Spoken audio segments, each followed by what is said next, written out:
Dear BSc nursing fourth year students, my self Piyush Kumar Jain और आप देख रहे हैं स्टैटिस्टिक्स पार्ट 1। आपके नर्सिंग रिसर्च राइट, आपके जो सब्जेक्ट है nursing research Rajasthan university health science syllabus के अंदर लास्ट के जो 3 नोट्स यूनिट्स जो हैं, जिसके अंदर सेकेंड लास्ट यूनिट है स्टैटिस्टिक्स।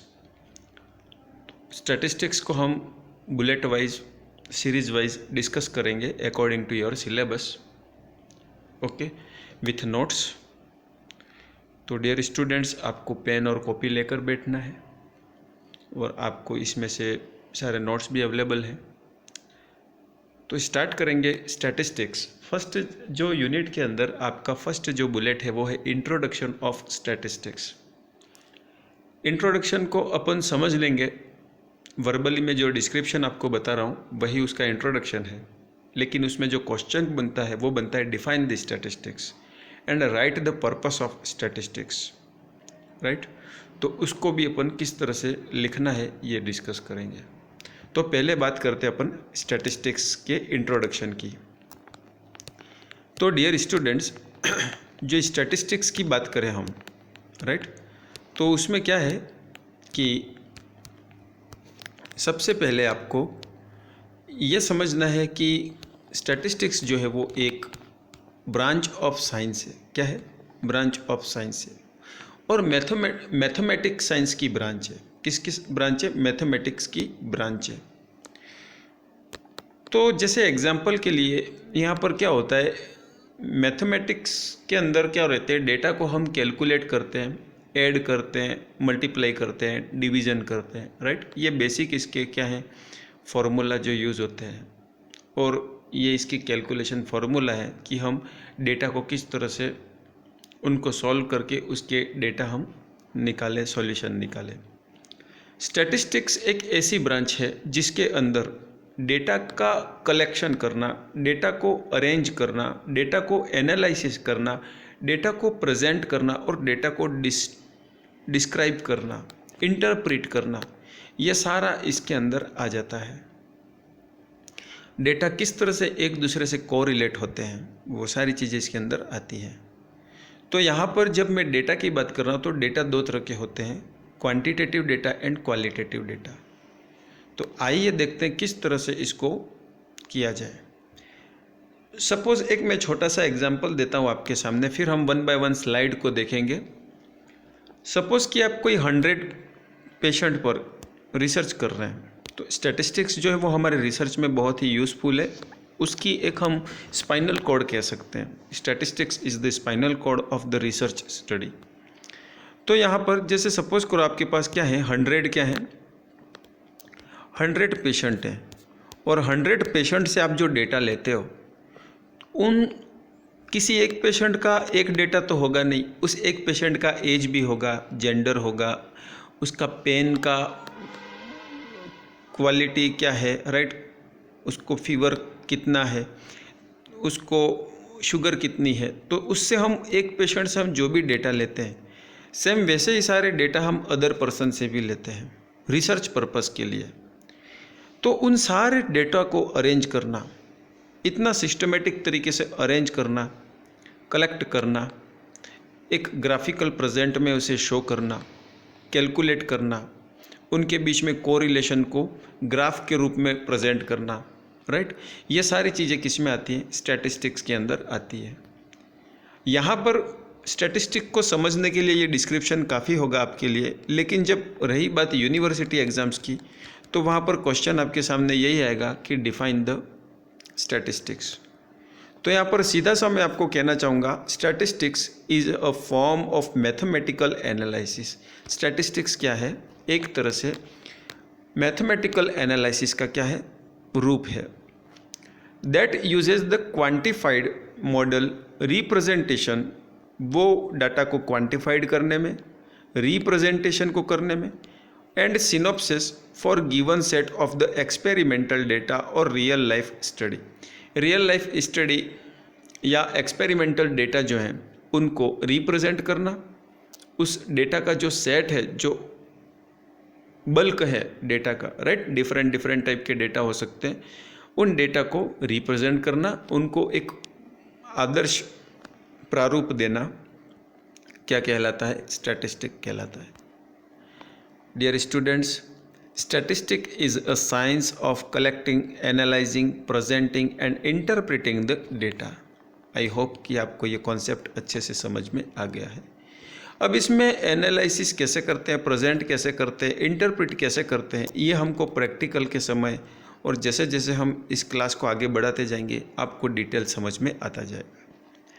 डेटा, डेटा क्या है? Data are the facts. Data एक तरह के फैक्ट है, मीन्स जैसे एग्जांपल आपका नाम अल्फ़ा है, तो आपका नाम अल्फ़ा ही है, वो फैक्ट है, उसमें कोई चेंजेस नहीं होंगे और वो फैक्ट है, हमेशा सेम रहेगा, राइट। इस तरह से आपकी जो एज है, आपका जो जेंडर है, ये फैक्ट है, होना ही होना है, वो है ही सही, तथ्य।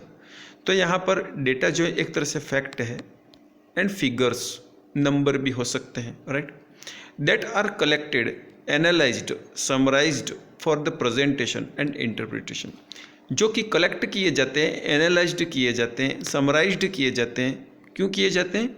पब्लिक के बीच में उसको प्रेजेंट करने के लिए और उसको उसकी व्याख्या करने के लिए। तो ये डेटा कलेक्ट किए जाते हैं, एनालाइज किए जाते हैं, समराइज किए जाते हैं, लेकिन ये क्या है? फैक्ट एंड फिगर्स हैं ये, इसी को हम डेटा कहते हैं। इंफॉर्मेशन सेट, जो भी इंफॉर्मेशन पॉइंट्स हैं वो हमारे लिए क्या है? डेटा है, जिनको हम एनालाइज कर सकें, कैलकुलेट कर सकें, या फिर समराइज कर सकें, या इंटरप्रेट कर सकें। नेक्स्ट है use of the statistics. So dear students, यहाँ पर collection of the data, research, statistic का रिसर्च में क्या यूज़ होता है? Data collection, data arrangement. Collection के पहले हमको जो प्लानिंग करनी होती है उसमें कई बार हमको रिसर्च स्टैटिस्टिक की ज़रूरत पड़ती है। अब कैसे स्टैटिस्टिक को कैसे यूज़ करते हैं ये हम आगे प्रैक्टिकल में देखते जाएंगे, कैलकुलेशन के समय समझते जाएंगे। सेकंड, इसका पर्पस है अरेंजमेंट ऑफ डेटा, राइट, किस तरह से अरेंज करना है, किस तरह से उसको एनालाइज करना है। तो एनालाइज करना, डिस्ट्रीब्यूशन करना और इंटरप्रिटेशन करना, समराइज करना, ये सब क्या है? Use of the statistics. यहाँ पर क्वेश्चन ऐसा बन सकता है कि डिफाइन द स्टैटिस्टिक्स, तो उसका आंसर ये रहा। और दूसरा क्वेश्चन बन सकता है आपके पास, write down the what is the data, short note on the data, तो ये हो गया शॉर्ट नोट्स। या फिर आंसर क्वेश्चन बन सकता है कि right down the use of the statistics, तो ये आपके यूज़ हो गए। लेकिन अदर पर्पस, जो स्टैटिस्टिक्स के और जो पर्पस हैं, जो उद्देश्य होते हैं, वो क्या है? तो यहाँ पर डियर स्टूडेंट्स, फर्स्ट लाइन में पढ़ूंगा, statistics teaches people to use the limited sample to make intelligent and accurate and conclusion about the greater pollution. बड़ी मात्रा में जो पॉपुलेशन, बड़ी मात्रा में जो पीपल्स होते हैं, पब्लिक होती है, लार्ज मात्रा में जो जनसंख्या होती है, राइट, बहुत बड़ी जनसंख्या है, उस जनसंख्याओं के सारे डेटा को एनालाइज करना, एक्यूरेट उसका कंक्लूजन निकालना, उसके लिए हमें जिस साइंस की ज़रूरत पड़ती है वो साइंस है स्टैटिस्टिक्स। तो स्टैटिस्टिक्स एक सैंपल पर काम करता है, राइट, और लार्ज पॉपुलेशन का कंक्लूजन हमें प्रेजेंट करने में हेल्प करता है। The use of the table, जिसके अंदर टेबल का यूज़ किया जाता है। टेबल वो सागवान वाला टेबल नहीं, जो आप अपनी कॉपी के अंदर लाइन, रो एंड कॉलम मिल के जो टेबल बनाते हो, राइट। तो टेबल के अंदर डेटा आप प्रेजेंट कर सकते हो। एक टेबल का एग्जांपल मैं आपको बताऊंगा आगे क्लासेज में। ग्राफ्स और charts vital role presenting in the data. आप यदि कोई डेटा प्रेजेंट करते हो, जैसे कि आपके मार्कशीट आती है, या आपके कोई क्यूमुलेटिव डेटा रहते हैं, या इंटरनल मार्क्स हम जो एंट्री करते हैं, या अटेंडेंस आपकी जो रहती है, तो ये हम एक टेबल फॉर्मेट में क्या करते हैं, हम उसको प्रेजेंट करते हैं। तो या तो वो टेबल हो गया, या ग्राफ्स। अभी आप जैसे ऑनलाइन जो भी ऐप्स आते हैं मोबाइल में, कोरोना कितना, कौन से एरिया में कितना प्रेजेंट बढ़ा, ये सारा ग्राफ के रूप में भी आपको मिलेगा। तो ये क्या हो गया, ग्राफ हमारा क्या कर रहा है, डेटा को प्रेजेंट करने में हेल्प कर रहा है। नेक्स्ट चार्ट्स, ये सब चीज़ें क्या हैं, डेटा को प्रेजेंट करने के लिए वाइटल पार्ट हैं। वाइटल रोल प्ले करते हैं।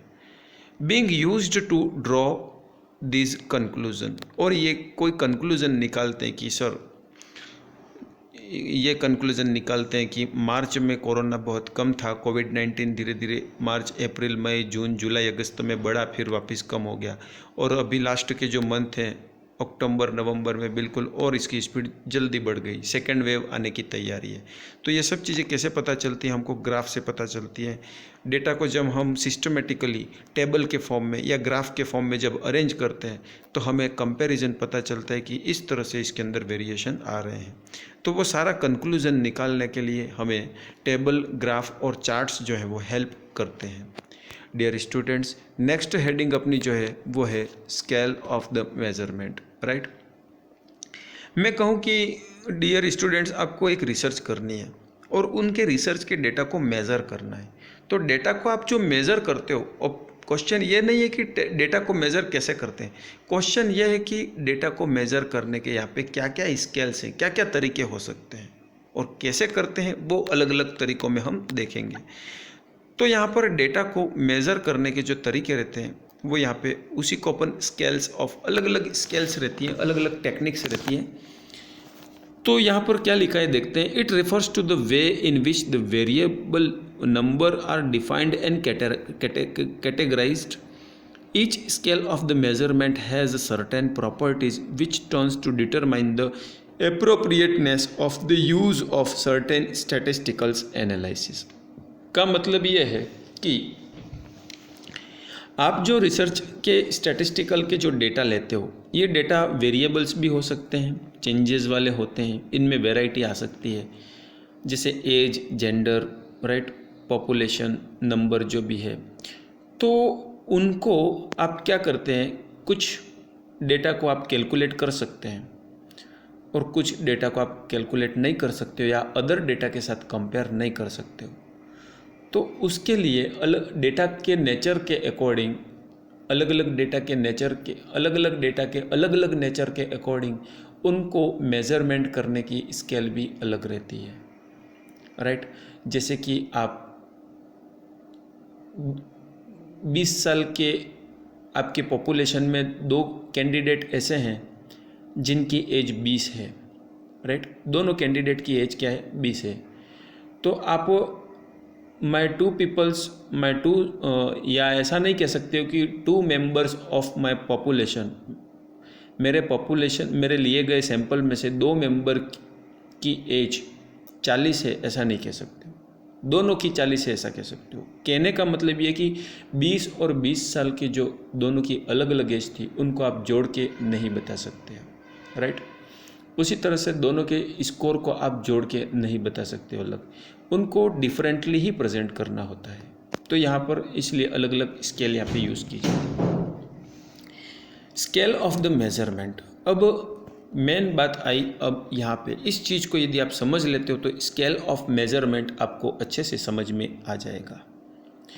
नॉमिनल का मतलब ये है कि 4 अलग अलग नाम हैं, उनका एक दूसरे से कोई रिलेशन नहीं है, एक दूसरे से हम प्लस माइनस भी नहीं कर सकते, एक दूसरे में हम गुणा भाग भी नहीं कर सकते।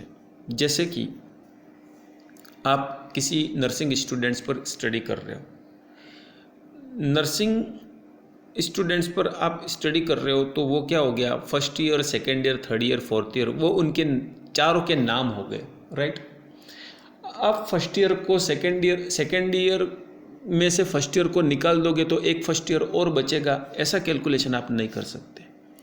या अपन कहें कि आप हिंदू, मुस्लिम, सिख, ईसाई, राइट, ये ऐसे 4 अलग कोटा हो गए जिन पे आप स्टडी कर रहे हो, तो चारों का डिस्क्रिप्शन अलग देना पड़ेगा।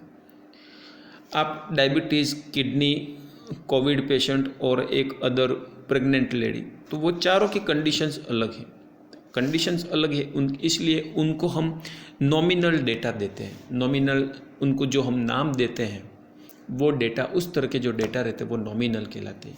हिंदू, मुस्लिम, सिख, ईसाई, BSc, GNM, post basic, MSc, first year, second year, third year, fourth year, Udaipur, Jaipur, Rajsamand, Bhilwara, इस तरह से जो है ये नॉमिनल डेटा कहलाते हैं। एक दूसरे डेटा को हम कंपैरिजन नहीं कर सकते। ऐसा नहीं कह सकते कि उदयपुर बड़ा है या जयपुर बड़ा है, राइट। ऐसा हम उस समय स्टडी में नहीं कह सकते। दूसरी चीज़ यहाँ पे रहती है ऑर्डिनल। ऑर्डिनल का क्या मतलब है, राइट। ऑर्डिनल मीन्स क्या, ऑर्डर वाइज। ऑर्डर वाइज का मतलब जैसे कि अभी मैंने एक एग्जांपल दिया था, first year, second year, third year, fourth year, या 2 साल का बच्चा, 4 साल का बच्चा, 6 साल का बच्चा, 8 साल का बच्चा। तो इसमें क्या हो रहा है, ऑर्डर एक सीक्वेंस जम रही है, राइट। इसको हम ऑर्डिनल कहते हैं। या ऐसा कि 4 स्टूडेंट पे आप स्टडी कर रहे हो, एक के 5 नंबर आए, दूसरे के 10 नंबर आए, तीसरे के 15 नंबर आए, चौथे के 20 नंबर आए, ये ऑर्डिनल हो गया। तीसरा है इंटरवल।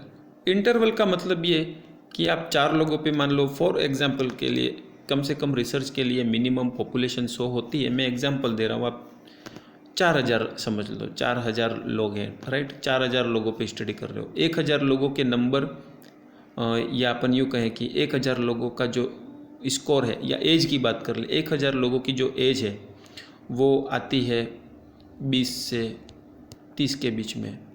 दूसरे बाकी जो 1000 हैं उनकी एज आती है 31 से 40 के बीच में। बाकी 1000 की एज आती है 41 से 50 के बीच में। और लास्ट के जो बचे हुए 1000 उनकी एज आती है 51 से 60 ईयर्स के बीच में। तो यहाँ पे क्या हो रहा है, आपकी जो डेटा है वो इंटरवल के रूप में है, राइट। 10-10 का इंटरवल है। तो इस तरह के डेटा को हम इंटरवल कहते हैं, राइट। अब लास्ट आता है रेशो। रेशो का मतलब ये कि किसी हम एक पॉपुलेशन, एक मेंबर से डेटा लेते हैं, वो 2 डेटा लेते हैं और उनका कैसे बढ़ता है। जैसे एग्जाम्पल के लिए, ये बच्चा जो फर्स्ट बच्चा है वो 10 साल का है। फर्स्ट बेबी क्या है, 10 साल का है, और इसका IQ लेवल है वो 11 समझ लो। दूसरा जो बच्चा है ये 11 साल का है, इसका IQ लेवल 12 समझ लो। तीसरा बच्चा है वो 13 साल का है, इसका IQ लेवल 14 समझ लो। चौथा जो है वो 14 साल का है, इसका IQ लेवल 15 समझ लो। तो आप क्या देख रहे हो कि एज के साथ IQ लेवल यहाँ पे बढ़ रहा है। यहाँ पे एज के साथ IQ लेवल बढ़ रहा है, एज के साथ IQ लेवल बढ़ रहा है, एज के साथ IQ लेवल बढ़ रहा है। तो यहाँ पे एक फिक्स रेशो जमा हुआ है, राइट। दूसरा एग्जाम्पल बता के समझाने की कोशिश करता हूँ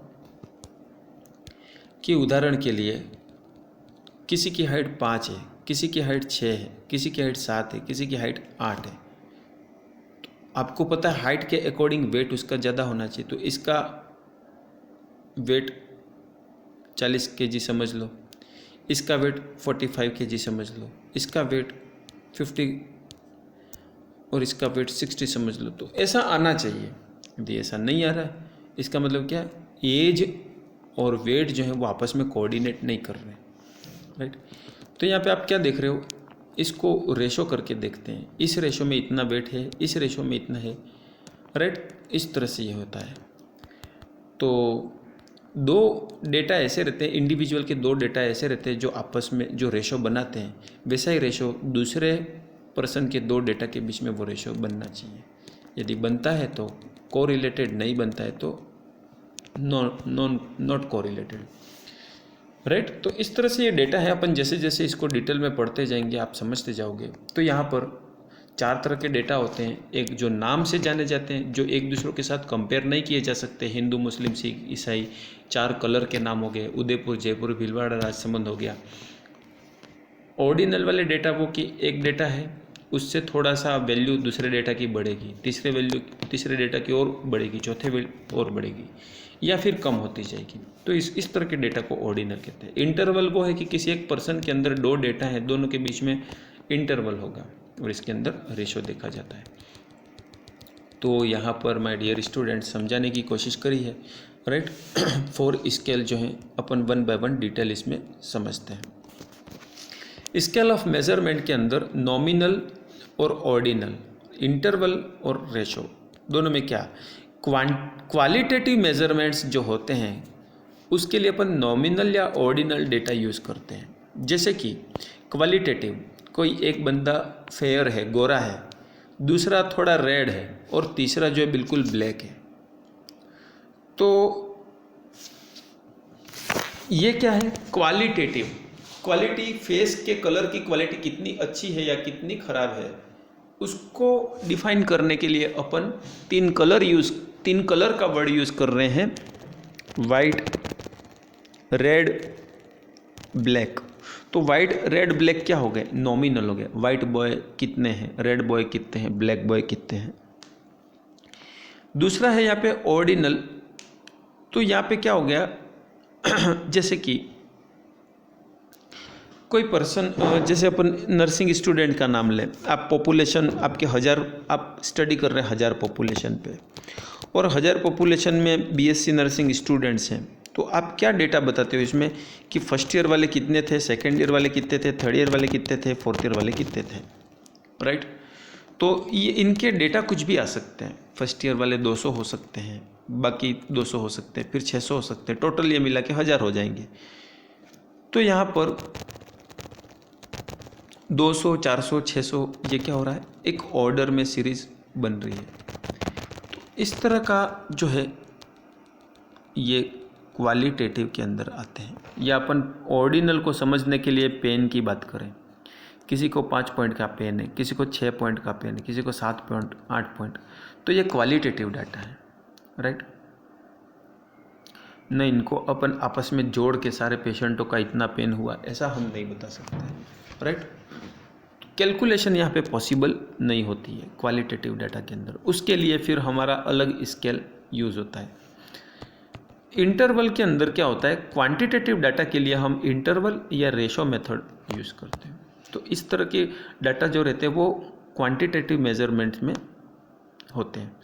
तो इस तरह के जो डेटा होते हैं उनका क्वालिटेटिव मेजरमेंट किया जाता है, और इस तरह के जो डेटा रहते हैं उनका क्वांटिटेटिव मेजरमेंट किया जाता है। आगे बढ़ेंगे। नॉमिनल के मैं एग्जांपल बताऊं, जैसे कि आप अपने पॉपुलेशन से जेंडर पूछते हो, मैरिटल स्टेटस पूछते हो, स्टेट ऑफ द रेसिडेंट पूछते हो, किस राज्य का निवासी है, या फिर कॉलेज, बड़ी कॉलेज का नाम क्या है, कौन सी कॉलेज में पढ़ा है वो, जिप कोड क्या है वहाँ का, स्टूडेंट आईडी क्या है, ये सब नॉमिनल है। भले ये मैथमेटिक में ये आंकड़े हो सकते हैं, लेकिन ये क्या है? नॉमिनल है। 2 स्टूडेंट के जिप कोड को अपन ज्वाइन करके दोनों का जिप कोड ये है ऐसा नहीं बता सकते, तो ये नॉमिनल हो गए। दूसरा है ऑर्डिनल स्केल। ऑर्डिनल स्केल के अंदर set of category are ordered from list to most. List to most का मतलब है 4 पॉइंट का पेन, 5 पॉइंट का पेन, 6 पॉइंट का पेन, 7 पॉइंट का पेन, तो लिस्ट से मोस्ट की जगह गए अपन, ये हो गया, राइट। नेक्स्ट है इंटरवल स्केल। इंटरवल स्केल के अंदर क्या होता है कि how applying is this serial box to the children not at all very. मतलब जैसे कि मैं छोटा सा एग्जांपल देता हूं आपको।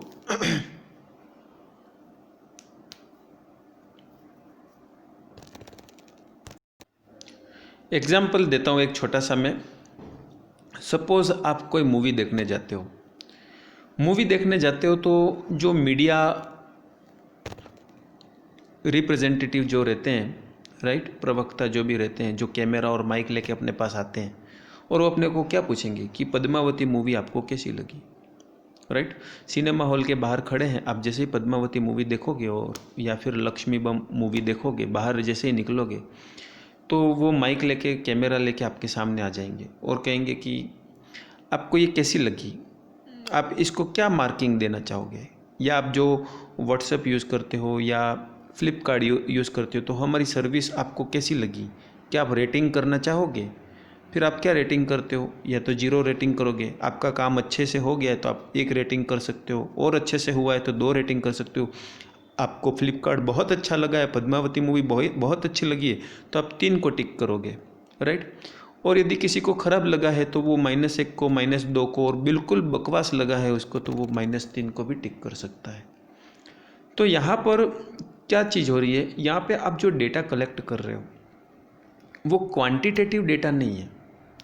भले ये जो डेटा आपने जो लिखे हैं ये न्यूमेरिकल डेटा हैं, पर आप उससे जो इन्फॉर्मेशन ले रहे हो, उसका जो एटीट्यूड ले रहे हो आप, उसका जो इंटरेस्ट आप ले रहे हो, कलेक्ट कर रहे हो, वो न्यूमेरिकल के रूप में कलेक्ट कर रहे हो, लेकिन वो क्वांटिटेटिव नहीं है।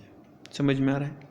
वो इंटरवल में। तो यहाँ पे जो स्केल बनाई हुई है वो फिक्स वैल्यू की फिक्स डिस्टेंस पर बनाई गई है। इन सब के बीच की दूरियाँ भी एक जैसी हैं और सब के बीच का डिफरेंस भी एक जैसा है। ऐसा नहीं है कि इस तरफ तो 2 लिखा, इस तरफ 2 लिखा ही नहीं, या इस तरफ 2.5 कर दिया, ऐसा नहीं है। तो 0 के इस तरफ जितना रहेगा, 0 के इस तरफ भी उतना ही रहना है। इधर 4 दोगे तो आपको यहाँ पे भी 4 देना पड़ेगा, राइट? Fix interval. तो इस तरह के जो डेटा लिए जाते हैं ये इंटरवल स्केल कहलाते हैं। लिंकर्ट स्केल और इस तरह की जो पेन स्केल और ये सब इसमें आती है। आगे बढ़ेंगे रेशो स्केल। रेशो स्केल में क्या होता है,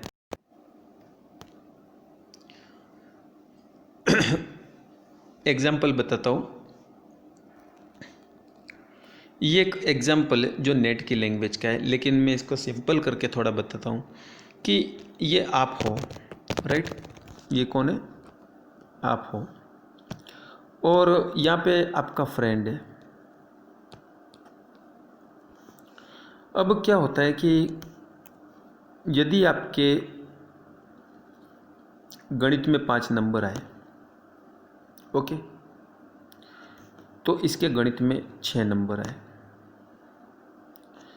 यदि आपके गणित में 50 नंबर आते हैं मेन एग्ज़ाम में, तो यहाँ पे लॉजिकली यहाँ पे कितने नंबर आने चाहिए? इसके 60 नंबर आने चाहिए गणित में मेन एग्ज़ाम्स के अंदर। यदि ऐसा आता है, ठीक है, 5/6 और 50/6 ऐसा आता है, तो मतलब क्या है कि यहाँ पे जो डेटा है वो कोरिलेटेड है। और यदि ऐसा नहीं आता है तो नॉन कोरिलेटेड है। तो आप कैसे कर रहे हो? इसका इसमें डिवीज़न करके रेशो निकालते हो, वही रेशो यहाँ पे आना चाहिए। यदि यहाँ पे इसके 80 आ जाते हैं तो ये रेशो डिस्टर्ब हो जाएगा। तो इस तरह के आंकड़े जो रहते हैं वो रेशो के रूप में कैलकुलेट या एनालिसिस किए जाते हैं। तो अभी तक तो इतना ही था कि आपको बस एज द यूनिवर्सिटी एग्ज़ाम इतना ही ध्यान रखना है कि स्केल्स ऑफ मेज़रमेंट क्या है, चारों के नाम लिखने हैं और चारों का इतना एग्जाम्पल बता देना है, और यही नोट्स हैं आपके, राइट? और क्वेश्चन किस तरह से आ सकते हैं? इस तरह से क्वेश्चन आ सकते हैं। आज की क्लास में हमने डेफिनेशन देखा है, तो डिफाइन द स्टैटिस्टिक के नाम से क्वेश्चन आ सकता है, जो कि मैंने आपको नोट्स दे दिए। दूसरा आ सकता है right down the purpose and uses of the statistics. Statistics के पर्पस मैंने आपको बताए हैं, वो लिखने हैं।